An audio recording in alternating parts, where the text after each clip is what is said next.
So let's go to deal three. Deal three is Ferndale Avenue. You can see this is a little Cape Cod in a neighborhood that we've worked in quite often. One of my students actually just did one like literally 2 blocks away. I think he's just finishing up, planning on listing it for about $215K, almost the exact same house, literally. I think he bought his for about $78,000 also, just for the record. And he's putting about 55, 60 into it from what I remember, and about 215. So pretty good deal. And he got that from the MLS. This one we picked up from a wholesaler. So we buy stuff from wholesalers because I have a very, very strong technique that I use to work with wholesalers to actually get deals from them.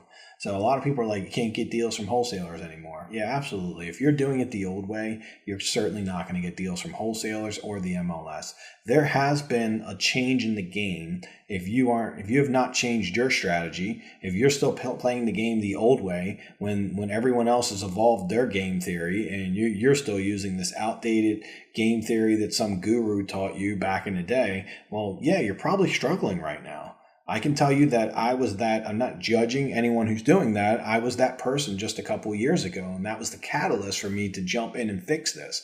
It was a point in my business just 3 years ago where it was like it got almost really impossible to find deals, and we weren't making that much money anymore, and we had all these employees, all this overhead, and we ended up like splitting our company up and going our own separate ways, me and my partner, and both just agreeing that it made sense to go out and try to figure this out in an environment where we didn't have as much expenses and as much pressure. And both of us are doing pretty awesome now that we've taken all that pressure off. He's a pretty smart guy too, and we've both been able to figure out that like, okay, let's just do things differently. The old stuff that we had done for many, many years, that we paid $30,000 to this coach, that coach.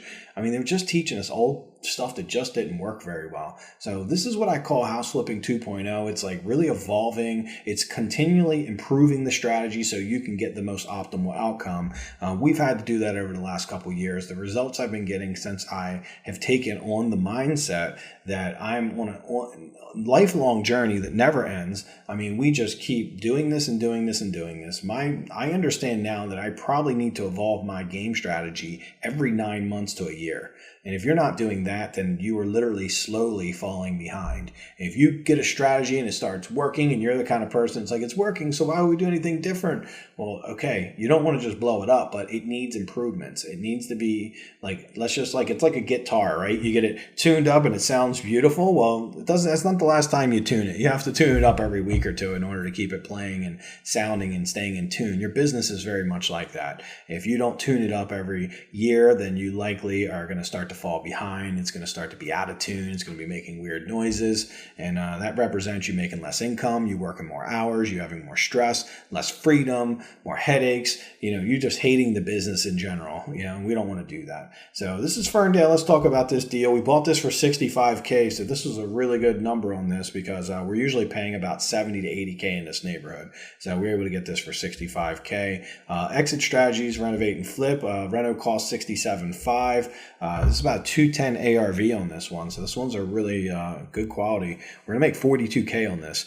The reason we were able to get this deal, now this wholesaler is looking to get a lot more money for it, and the reason we were able to get it is he went back and negotiated. We basically told him we'd be at 65. He only had 4 or 5 days to settle it, and we were able to settle it that fast. And he went back and we told him and helped him negotiate the deal. He went back and renegotiated the seller so he could still make money. So he ended up making $5K. We ended up getting a good deal, and they ended up getting the settlement. If they wouldn't have went back and negotiated these people, he would have went out of contract and not did this deal and made no money, and they wouldn't have their problem solved because they really needed to solve their problem, and they just wanted to get their money. They didn't really care if it was 70K or 60K. For them, it was just a matter of like they just wanted to get the thing off. It was a big pain for them. So it ends up being a pretty awesome deal.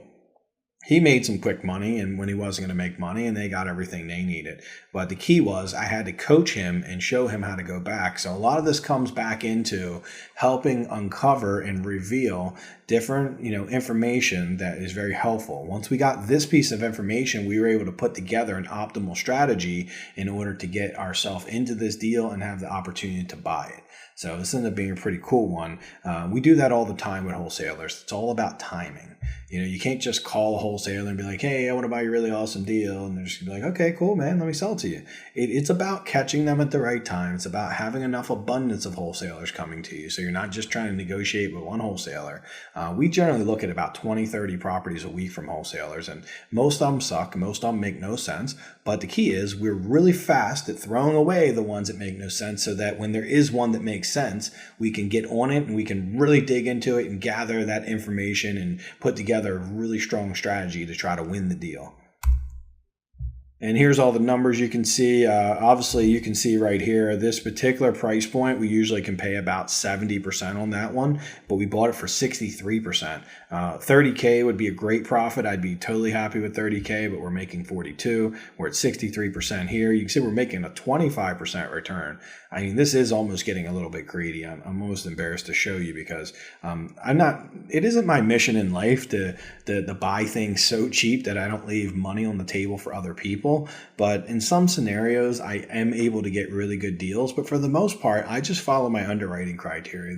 The luxury of the way I run my business now is that I don't have to try to hit $100,000 deals and steal money from people. I make all my money in being super consistent and having a repeatable process.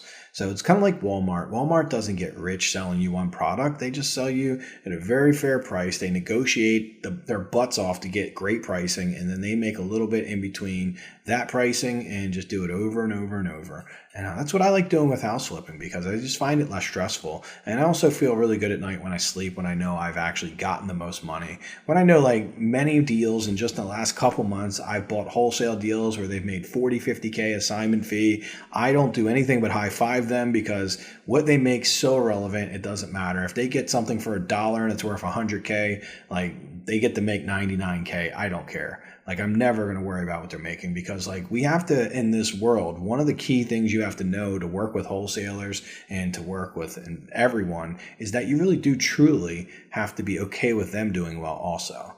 And when you start thinking about them doing well and you really help them, there's many times where I've helped wholesalers take other offers because it was in their best interest.